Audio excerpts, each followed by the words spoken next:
Saudara-saudari terkasih, apakah saudara sudah memulai hari ini dengan penuh sukacita dan punya niat untuk berbuat baik meskipun kecil?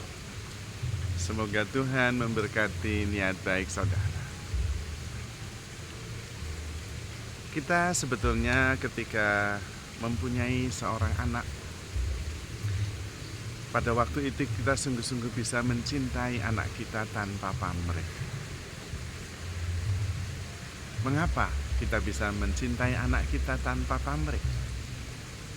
Karena relasi kita dengan anak kita tidak hanya berdasarkan baik buruk benar salah, tapi menjadi bagian hidup. Nakal ya anak, baik apalagi, tetap anak juga.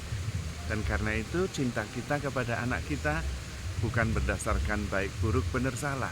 Itulah cinta tanpa pamrih. Mengapa kita bisa terhadap anak kita mencintai tanpa pamrih? Karena sebetulnya anak kita adalah bagian dari hidup kita. Di dalam diri kita hidup, di dalam anak kita hidup diri kita. Bahkan ketika di dalam rahim, sungguh-sungguh menjadi bagian bahkan secara fisik. Tetapi tentu bukan hanya fisik, emosional, psychological, dan rohani. Itu juga bagian hidup kita. Maka kendati sudah lahir dari dalam rahim, lahir ke dunia, anak tetap anak. Dan karena itu kita bisa mencintainya tanpa pamrih. Menarik justru ketika kemudian kita sadar bahwa bukan hanya anak kita yang menjadi bagian hidup kita. Setiap pribadi adalah bagian hidup saya. Karena itu saya bisa mencintai setiap orang tanpa pamrih. Dalam bahasa Tuhan, kalian semua adalah satu tubuh meskipun banyak anggota. Ada yang kaki, ada yang mata, ada yang hidung. Satu tubuh, satu bagian. Karena itu bisa mencintai karena menjadi bagian, bukan sesuatu yang terpisah. Karena itu tidak mungkin mata membenci kaki sendiri, kaki membenci hidung, ya nggak bisa, satu kesatuan. Kalau kita bisa melihat saudara-saudara kita sebagai bagian dari hidup saya sendiri, maka kita bisa mencintai dan mencintainya tanpa pamrih. Juga bukan hanya manusia, sesama manusia, tapi juga ciptaan lain. Binatang-binatang, pohon, itu menjadi bagian hidup kita. Maka kita bisa mencintainya tanpa pamrih. Namun, bukan hanya bisa mencintai tanpa pamrih, tetapi juga kita sendiri bisa merasa aman. Karena tidak ada musuh.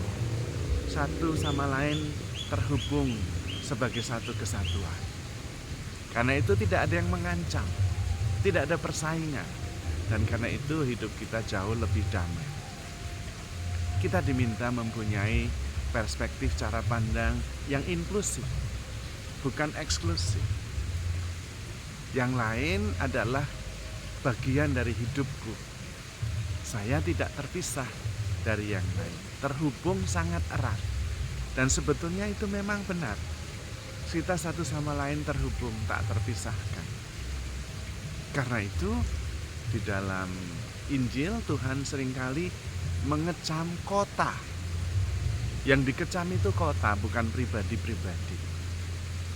Celakalah engkau Betsaida, celakalah engkau Kapernaum, karena kalau di Sodom dan Gomora terjadi mujizat yang terjadi di tengah-tengahmu, mereka pasti bertobat. Yang dikecam itu kota. Karena memang satu sama lain itu tak terpisahkan. Dan yang bertobat diharapkan seluruh kota. Karena kalau konteks struktur sosial masyarakatnya berdosa, pribadi-pribadinya sulit untuk tidak ikut berdosa. Itulah yang disebut dengan dosa struktural. Kalau seluruh komunitas ini dengan sistemnya itu berdosa, yang di dalamnya ya ikut berdosa. Kalau sistemnya korup, mau tidak korup susah.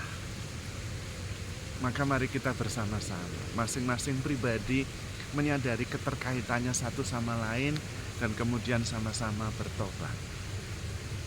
Menghayati hidup sebagai satu kesatuan, bukan saling terpisah. Dan karena itu tentu otomatis saling menolong, saling membantu. Karena kita satu sama lain satu tubuh, harus bekerja sama. Kalau tidak bisa. Kaki maunya ke sana, kepala maunya ke sana, ya nggak bisa. Dan kalau kita bisa bekerja sama, maka kemudian kita saling membantu. Kita hidup lebih damai, lebih tenang, dan hidup secara maksimal. Perut merasa lapar, mulutnya mau makan, tangannya mencari makanan untuk dimasukkan ke dalam mulut. Saling membantu secara natural. Kalau kita bisa secara natural memandang sesama ciptaan sebagai satu kesatuan, disitulah kita menemukan kedamaian. Apalagi kalau kemudian kita semua ini menjadi satu kesatuan dengan Tuhan juga. Kita semua adalah tubuh Kristus, bagian dari Tuhan sendiri.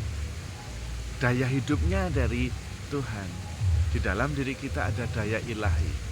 Dan kita sadar bahwa kita sungguh dikasihi Tuhan. Seperti seekor ikan yang berenang di lautan. Kita berada di dalam kasih Tuhan. Dan karena itu kita tidak harus khawatir, tidak harus gelisah. Karena pasti di tangan Tuhan kita aman. Maka mari saudara-saudari terkasih, kita menyadari betapa besar kasih Tuhan kepada kita. Dan betapa kita sangat dicintai oleh Tuhan. Karena itu kita perlu handle yourself with care, because you are loved. Tuhan memberkati.